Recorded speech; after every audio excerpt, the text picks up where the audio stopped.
پڑھیں، آگے کی جگہ پر کر لیں، یہاں کم سے کم میرے لیے جگہ نہیں ہے۔ اللهم صل على سيدنا ونبينا ومولانا محمد وعلى آل سيدنا ونبينا ومولانا محمد وبارك وسلم تسليما كثيرا كثيرا. يا رب صل وسلم دائما ابدا على حبيبك خير الخلق كلهم. مولاي صل وسلم دائما ابدا على حبيبك خير الخلق كلهم. رب اشرح لي صدري ويسر لي امري واحلل عقدة من لساني يفقهوا قولي. الحمد لله كفى وسلام على عباده الذين اصطفى. اما بعد، اعوذ بالله من الشيطان الرجيم. بسم الله الرحمن الرحيم. ألم نشرح لك صدرك ووضعنا عنك وزرك الذي أنقض ظهرك ورفعنا لك ذكرك فإن مع العسر يسرا إن مع العسر يسرا فإذا فرغت فانصب وإلى ربك فارغب. صدق الله مولانا العظيم.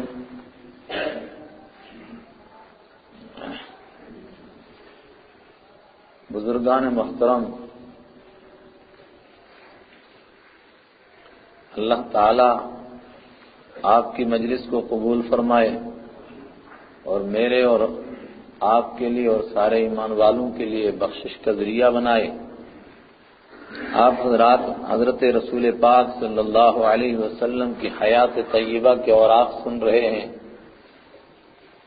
اور آپ صلی اللہ علیہ وسلم کی نبوت والی زندگی، دعوت دین والی زندگی، جس میں آپ نے آغاز فرمایا اپنی زبان مبارک سے اللہ کے بندوں کو اللہ کے دین کی طرف بلانا، وہ تو 40 سال کے بعد شروع ہوتی ہے. لیکن ہم یہ پڑھ رہے تھے کہ 40 سال سے جو پیچھے کی زندگی ہے وہ زندگی بھی آپ کی خاموش نہیں ہے. بے شک آپ زبان سے نہیں فرما رہے تھے، لیکن زبان حال سے کچھ فرما رہے تھے، اور سننے والے سن بھی رہے تھے اور سبق بھی حاصل کر رہے تھے.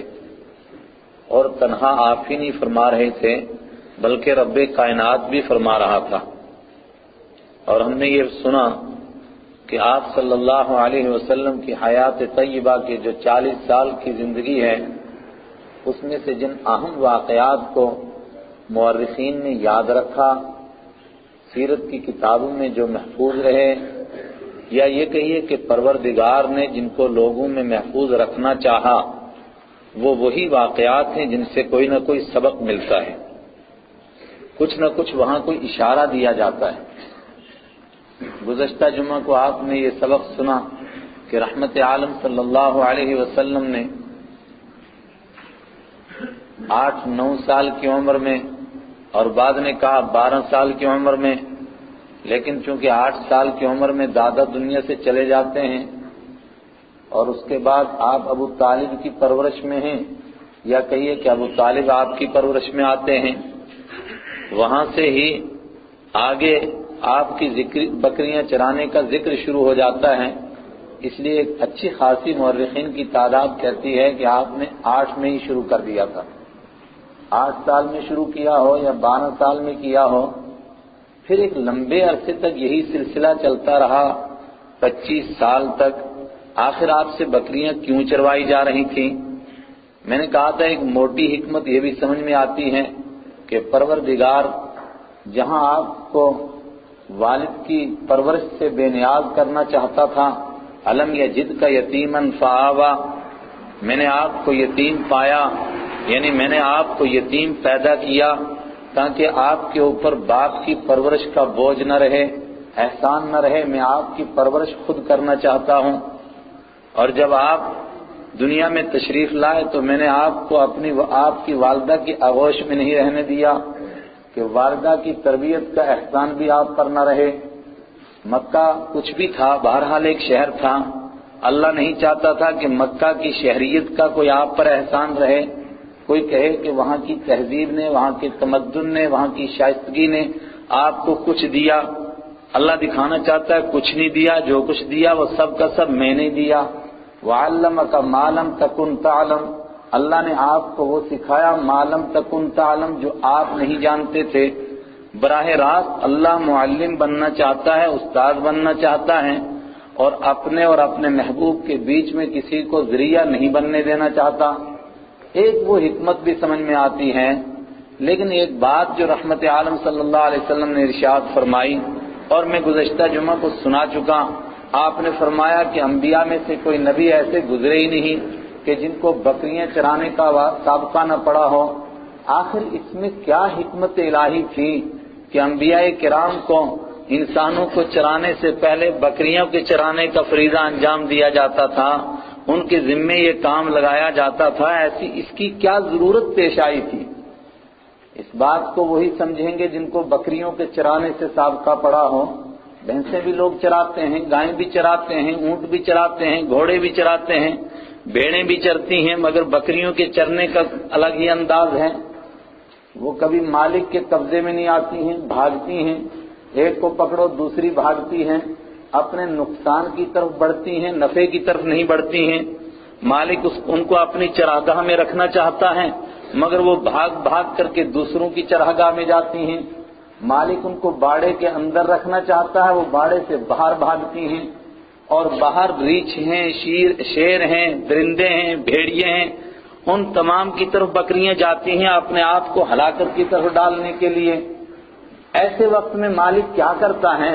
جب ایک مرتبہ بکری کو روکتا ہے وہ پھر بھاگتی ہے، اور وہ دیکھ رہا ہے کہ ہلاکت کی طرف جاتی ہے، پھر دوسرے کی فصل میں سے موڑتا ہے، وہ پھر بھاگتی ہے، کسی اور کی فصل اجاڑتی ہے، تو کیا مالک ان کی ٹانگیں توڑتا ہے؟ کیا مالک ان کا سر توڑتا ہے؟ کیا مالک ان کے گلے کاٹ ڈالتا ہے؟ ایسا نہیں ہوتا ہے۔ اور میرے آقا، آپ کے آقا حضرت رسول پاک صلی اللہ علیہ وسلم کا کیسا اللہ نے دل دیا تھا، جس دل کے اوپر پروردگار کو ترس آتا تھا۔ آپ قرآن کے الفاظ پر غور کریں، لعلک باخع نفسک علی آثارہم، لعلک باخع نفسک علی آثارہم، پیارے ایسا لگتا ہے کہ آپ ان کے پیچھے اپنے آپ کو ہی گھلا ڈالیں گے، آپ ان کے پیچھے اپنے آپ کو ہی ہلاک کر ڈالیں گے۔ ان لم یؤمنوا بہذا الحدیث اسفا، اگر وہ اس دین کو نہ مانیں اور اپنے آپ کو جہنم سے نہ بچائیں۔ کتنا درد تھا آپ کے دل میں کہ انسان جہنم کی طرف جا رہے ہیں اور آپ ان کو بچا رہے ہیں، اور خود آپ نے تعبیر فرمایا اپنے اس منظر کو، فرمایا میرا حال اور لوگوں کا حال ایسا ہے، ایک آدمی نے شمع جلائی، پروانے شمع کو دیکھ کر کے پاگل ہو گئے، اور وہ اپنی جان گنوانے کے لیے شمع پر منڈلاتے ہیں۔ ایک آدمی کو ان کے اوپر ترس آتا ہے، وہ پروانوں کو بھگاتا ہے، پیچھے ہٹاتا ہے، اپنے کپڑے بھی جلواتا ہے، اپنے ہاتھ بھی جلواتا ہے، کوشش کرتا ہے کہ کسی طرح پروانے بچیں۔ فرمایا پروردگار نے انسانوں کو پیدا کیا ہے، اس کے پیچھے نفس کو لگایا ہے، شیطان کو لگایا ہے، دنیا کی لالچ کو لگایا ہے۔ زُيِّنَ لِلنَّاسِ حُبُّ الشَّهَوَاتِ مِنَ النِّسَاءِ وَالْبَنِينَ وَالْقَنَاطِيرِ الْمُقَنطَرَةِ مِنَ الذَّهَبِ وَالْفِضَّةِ، یہ ساری چیزیں ان کے پیچھے لگی ہوئی ہیں۔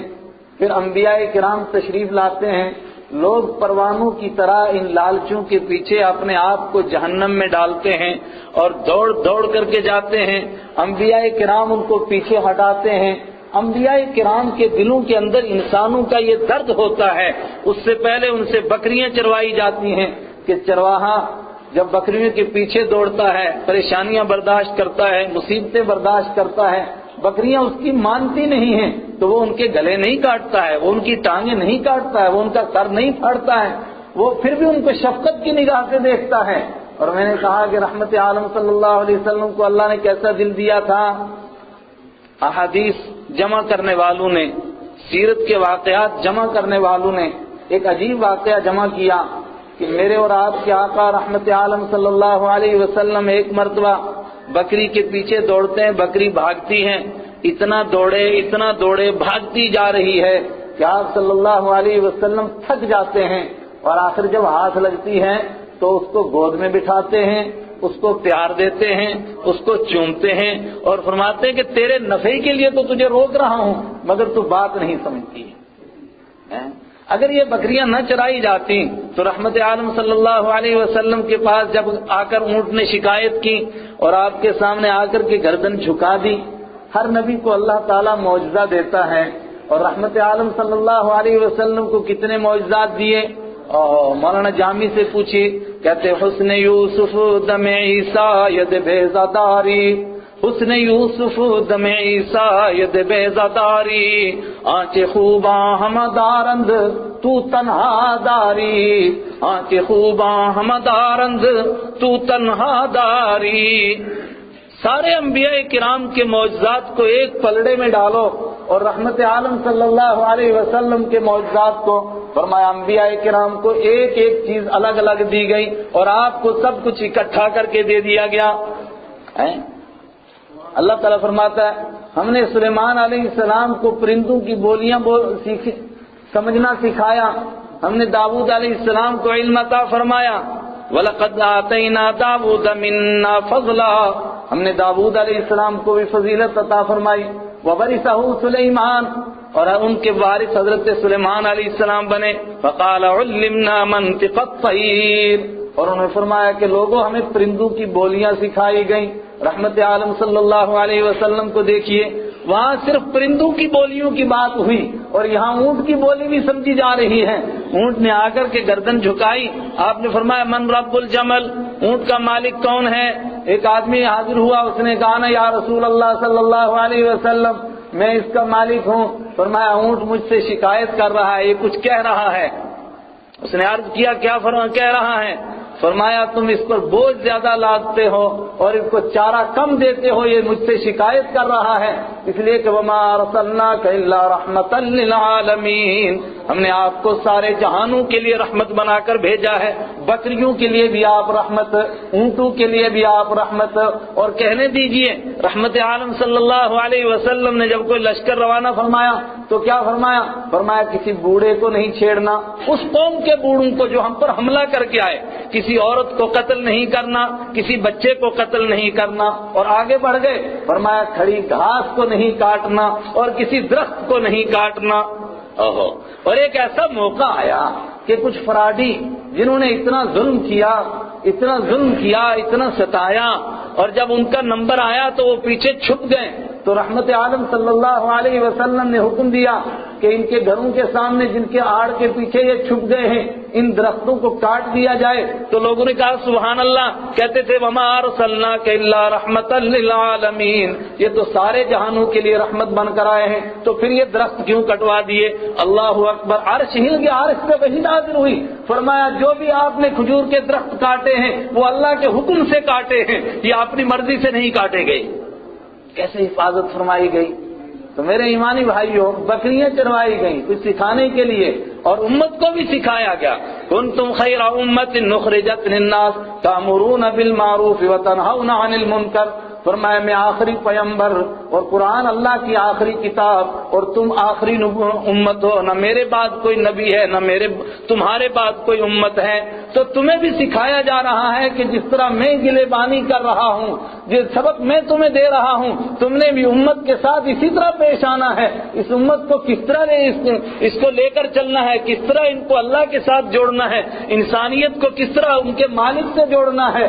جس طرح بکریوں کا چرواہا ان کو باڑ کے اندر رکھتا ہے، کھینچ کر کے لاتا ہے، غصہ نہیں ہوتا ہے ان کے اوپر، بکریاں کچھ بھی کریں، کیا چرواہا کبھی غصہ ہوتا ہے؟ کبھی غصہ نہیں ہوتا ہے۔ اللہ اکبر۔ ایک اہم واقعہ یہ یاد رکھا، ایک اور واقعہ سیرت والوں نے محفوظ رکھا اور وہ آپ نے بار بار سنا ہوگا، رحمت عالم صلی اللہ علیہ وسلم نے مکہ کے اندر کیسی زندگی گزاری۔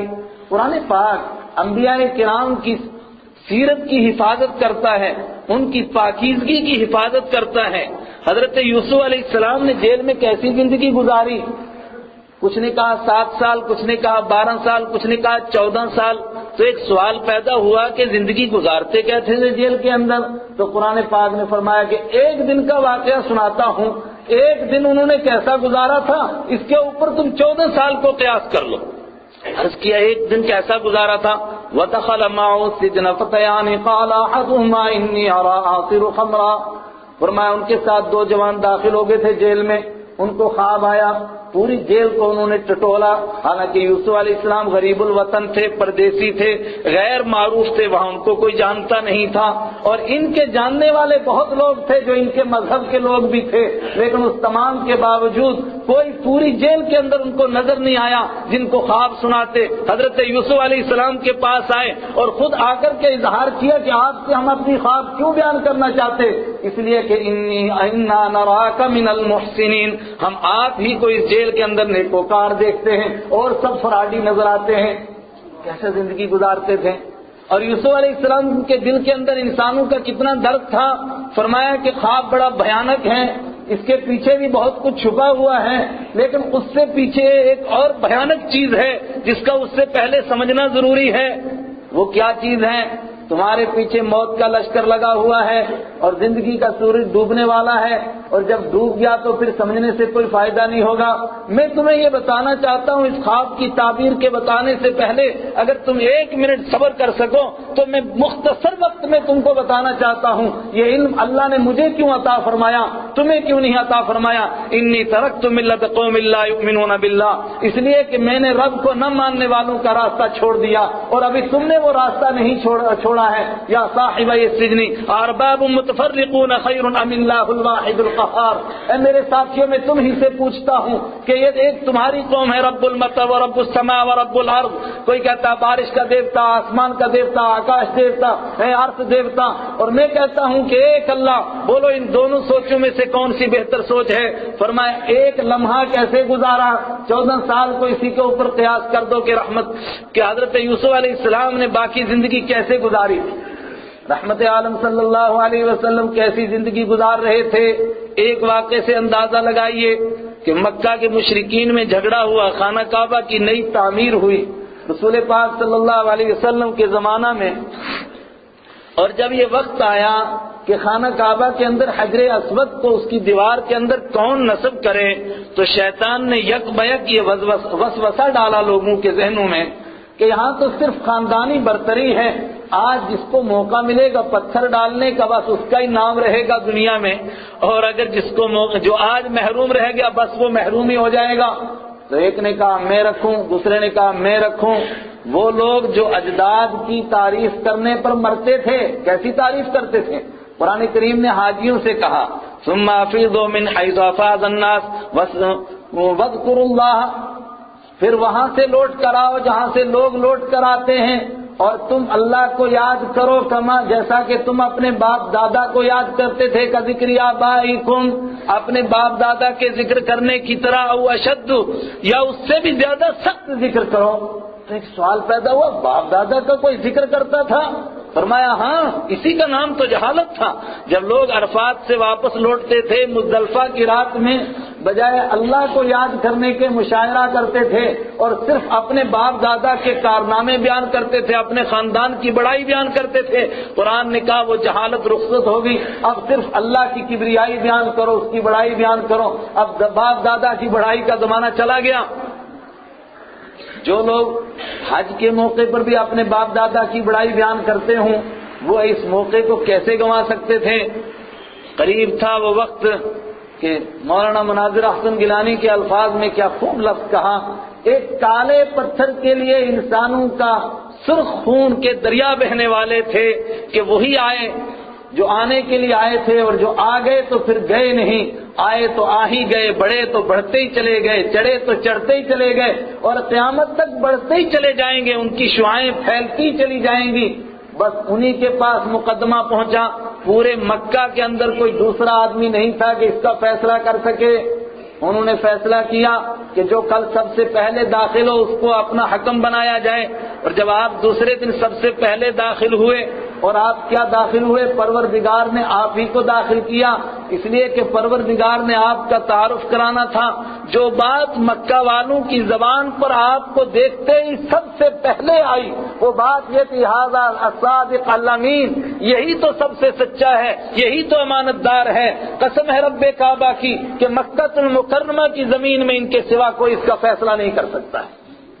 اور آقا مدنی صلی اللہ علیہ وسلم نے کیسے فیصلہ کیا کہ نہ خون بہا، نہ کسی کو چھینک آئی، کسی کو خون تو خون ہے، کسی کو پسینہ نہیں آیا۔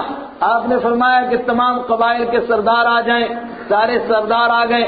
آپ نے فرمایا ایک بڑی چادر لاؤ، چادر لائی گئی، پتھر کو اس کے بیچ میں رکھا اور فرمایا کہ سارے لوگ اس چادر کو اٹھانا شروع کرو، اور جب اٹھایا اور اس مقام کے قریب لایا جہاں اس کو نصب کرنا تھا، آپ نے فرمایا دیکھو سب کا نام بلند ہو گیا، اور جب اس کے قریب پہنچا تو اپنے مبارک ہاتھوں سے اس کو نصب کر دیا۔ چند واقعات محفوظ رکھے، کس لیے محفوظ رکھے کہ انہی سے سبق حاصل ہوتا تھا انسانیت کو، اور یہی انسانیت کے سبق کے لیے باقی رکھے گئے۔ آپ صلی اللہ علیہ وسلم کی عمر 13 سال کی ہوئی، ایک عجیب مصیبت کھڑی ہوگی، مکہ کے اندر ایک جنگ لگ گئی قریش میں اور ان کے ایک مقابل دوسرے قبیلے کے اندر، اور حرم کے اندر جنگ ہوئی اور حرمت والے مہینے میں جنگ ہو گئی اتفاق سے، تو اس جنگ کا نام ہی پڑ گیا حرب الفجار۔ کیوں؟ فجار کا معنی حرمتوں کو توڑنے والی، گناہ کرنے والی، کہ یہ گناہ کرنے والی جنگ ہے۔ گناہ کرنے والی کیسے؟ نہ اس میں حرم کی حرمت کا احترام کیا گیا اور نہ حرمت والے مہینے کا احترام کیا گیا، حرب الفجار ہو گئی۔ تاریخ نے محفوظ کیا کہ رحمت عالم صلی اللہ علیہ وسلم اس جنگ سے خوش نہیں ہوئے، روکنے کی جتنی کوششیں کی گئیں مگر رکی نہیں، چونکہ مقابل قبیلہ مانتا نہیں تھا، تو آپ باطن ناخواستہ شریک تو ہوئے مگر خود اپنے مبارک ہاتھوں سے اس میں کوئی حصہ نہیں لیا۔ اس کے بالمقابل دوسرے سال ہی ایک واقعہ پیش آیا، ایک مظلوم آیا، اس نے ایک بندے کے ساتھ کوئی معاملہ کیا، پردیسی تھا، جس کے ساتھ معاملہ کیا عاص بن وائل، اس نے کچھ پیسے دینے تھے، اس نے انکار کر دیا، میں پیسے نہیں دوں گا، بات ہی کھا گیا، کہتا میں نے لیا ہی نہیں تیرے سے، کہاں سے پیسے دوں تیرے؟ وہ بندہ بیچارہ در در پھرا، اس نے کہا دیکھو بھئی یہ آدمی میرے پیسے کھا گیا ہے۔ آخر کچھ لوگوں کو ہمت ہوئی، غیرت ہوئی، وہ اٹھے اور انہوں نے کہا کہ آؤ یار اس کا سب بیچارے کا حق دلواتے ہیں۔ اس کے لیے ایک معاہدہ کیا گیا اور اس معاہدہ کا نام رکھا حلف الفضول، فضیلت والا معاہدہ۔ اور بعض نے کہا کہ اس کا نام فضیلت والا کیوں رکھا گیا تھا، اس سے پہلے کچھ سال ایک اور اسی طرح کا واقعہ پیش آیا تھا۔ اس وقت میں بھی ایک معاہدہ ہوا تھا اور اس میں 4 لوگ آئے تھے معاہدے میں، مگر اتفاق سے چاروں کے نام فضل سے شروع ہوتے تھے، اس لیے اس معاہدے کا نام ہی حلف الفضول تھا۔ تو یہ جو نیا معاہدہ ہوا چونکہ یہ بھی اسی قسم کا تھا تو سب نے کہا کہ اس کا نام بھی حلف الفضول رکھا جائے گا۔ رحمت عالم صلی اللہ علیہ وسلم اس میں شریک ہوئے اور اس معاہدے کے اندر کیا طے ہوا؟ یہ طے ہوا کہ مظلوم کی مدد کی جائے گی، مظلوم اگر اپنا ہوگا تب بھی مدد کریں گے اور پردیسی ہوگا تب بھی مدد کریں گے۔ رحمت عالم صلی اللہ علیہ وسلم کو یہ کتنا پسند آیا، آپ نے دور اسلام میں فرمایا دور جہالت کی باتوں میں سے اگر کوئی بات مجھے اچھی لگتی ہے تو وہ صرف حلف الفضول کا معاہدہ اچھا لگتا ہے، اور فرمایا اس معاہدے کے پورے کرنے کے مقابلے میں اگر کوئی مجھے توڑنے کی دعوت دے اور توڑنے کے لیے عرب کی سب سے قیمتی چیز سرخ اونٹ بھی دے مگر میں ان کو نہیں لوں گا اور اس معاہدے کو بچا کر رکھوں گا، اس لیے کہ اس میں مظلوم کے مدد کرنے کی بات آئی تھی۔ البتہ یہ بات عجیب سی ہو گئی، عرب کا ایک محاورہ بن گیا تھا انصر اخاک ظالما او مظلوما، اپنے بھائی کی مدد کرو چاہے بھائی ظالم ہو چاہے مظلوم ہو۔ اور رحمت عالم صلی اللہ علیہ وسلم نے اپنے صحابہ کی، اپنے ساتھیوں کی کس طرح تربیت فرمائی، اللہ اکبر، قرآن نے اس کی گواہی دی نا، اولئک الذین امتحن اللہ قلوبہم للتقوی، یہ ایک طبقہ ہے جن کے دلوں کو ہم نے چھان لیا ہے تقوی کے لیے، چھانٹ کر کے خالص کر دیا ہے، ان کے دلوں میں تقوی ہی تقوی رہ گیا ہے۔ اتنا ہی نہیں بلکہ سارے لوگوں کو مخاطب کر کے فرمایا فَإِنْ آمَنُوا بِمِثْلِ مَا آمَنْتُمْ بِهِ فَقَدِ اهْتَدَوْا۔ اب قیامت تک آنے والے لوگ سنیں، اگر لوگ ایسا ایمان لائیں گے، ایسی اطاعت کریں گے، ایسی فرما برداری کریں گے جیسے میرے محبوب محمد الرسول اللہ صلی اللہ علیہ وسلم کے ساتھیوں نے کر کے دکھائی، فَقَدِ اهْتَدَوْا، تو وہ ہدایت پا جائیں گے، اور اگر اس راستے سے ہٹ گئے تو وہ ہدایت کی منزل نہیں پائیں گے۔ تنہا یہی جماعت ہے جس کے لیے قرآن نے کہا رضی اللہ عنہم ورضوا عنہ، رضی اللہ عنہم، اللہ ان سے راضی ہو گیا، یہ اللہ سے راضی ہو گئے۔ کیسے راضی ہوئے؟ تربیت ہوئی ان کی، رحمت عالم صلی اللہ علیہ وسلم نے تربیت کی، اور آپ نے ایک موقع کے اوپر یہی ارشاد فرمایا، انصر اخاک ظالما او مظلوما، بھائی اپنے بھائی کی مدد کرو، چاہے بھائی ظالم ہو چاہے بھائی مظلوم ہو۔ تو صحابہ کی تربیت ہو گئی تھی، اب ان کو یہ جملہ ہضم نہیں ہوا، انہوں نے کہا المظلوم یا رسول اللہ صلی اللہ علیہ وسلم واما الظالم، رہا مظلوم تو اس کی تو ہم مدد کریں گے، مگر ظالم کی کیسے مدد کی جا سکتی ہے؟ رسول پاک صلی اللہ علیہ وسلم نے فرمایا ظالم کی اس طرح مدد کی جا سکتی ہے کہ اس کے ظلم سے اس کے ہاتھ کو پکڑ لو، اس لیے کہ اگر یہ ظلم کرے گا تو اس کے ظلم سے کسی کو چوٹ پہنچے گی، وہ چوٹ کا زخم مول سکتا ہے، وہ بھر سکتا ہے، مگر اس کے ذمے جو قیامت کے دن تک ظلم رہے گا وہ کبھی مٹے گا نہیں۔ شیخ سعدی نے اس مفہوم کو ایک شعر میں بیان کیا، اس نے کہا کہ مظلوم ظالم کیا سمجھتا ہے کہ میں نے ظلم کر کے فلاں کو ستا دیا، وہ نہیں سمجھتا ہے کہ ظلم ہماری گردن سے مٹ گیا، تم نے جو چوٹ پہنچائی وہ چوٹ بھر گئی، مگر تمہاری گردن پر تو قیامت تک برقرار رہے گا۔ اور آپ صلی اللہ علیہ وسلم نے یہی قیامت کی یاد دلاتے ہوئے ایک موقع پر فرمایا کہ میرے پاس کوئی اس طرح نہ آئے کہ نہ اس کی میں مدد کر سکوں نہ میں اس کی شفاعت کر سکوں، اور وہ ایسا رہ جائے کہ جیسا کوئی آدمی رہتا ہے جس کی ساری آل اولاد مر گئی ہو، کوئی اس کے کام نہ آئے۔ صحابہ نے عرض کیا وہ کون آدمی ہوگا جو نماز نہ پڑھے، روزہ نہ رکھے، زکوٰۃ نہ دے، حج نہ دے کرے؟ رحمت عالم صلی اللہ علیہ وسلم نے فرمایا نہ، وہ سب کچھ کر کے آئے گا مگر بے یار و مددگار رہے گا، کوئی اس کی مدد بھی نہیں کر سکے گا۔ صحابہ حیران، کون آدمی ہے ایسا؟ فرمایا وہ آدمی ہے جو نمازیں پڑھ کر آیا، روزہ رکھ کر کے آیا، زکوٰۃ دے کر کے آیا، بہت سارے نوافل ادا کر کے آیا، اور راتوں کو اٹھ کر تتجافى جنوبهم عن المضاجع يدعون ربهم خوفا وطمعا کا مصداق بن کر کے آیا، مگر اس کے ساتھ میں کسی پر ظلم کیا، کسی پر زیادتی کی، کسی کی زمین ہڑپ کی، کسی کا مال ہڑپ کیا، کسی کا کچھ کھایا۔ فرمایا قیامت کے دن کہا جائے گا کہ ان کا حق ادا کرو، اور وہاں پیسے تو دینے کے لیے ہوں گے نہیں، تو پروردگار فرمائے گا کہ اس کی نیکیاں ان مظلوموں کو دے دی جائیں، اور جب نیکیاں دے گئیں اور ان کا ظلم ابھی حق ادا پوری طرح نہیں ہوا تو فرمایا جائے گا کہ مظلوموں کے گناہ اس کے اوپر لاد دو، اور مظلوموں کے گناہ اس کے اوپر لاد دیے گئے، اور اگر تب بھی ادا نہیں ہوا تو فرمایا کہ پھر جس زمین کے لیے یہ مرا اور جس کے لیے ایمان بیچا، اس زمین کے ساتوں طبق اٹھا کر کے اس کی گردن پر ڈالو تاکہ اس کو پتا چلے اس کی کیا قیمت ادا کرنی ہے۔ میرے ایمانی بھائیوں، کیا تربیت فرمائی رسول پاک صلی اللہ علیہ وسلم نے صحابہ کی۔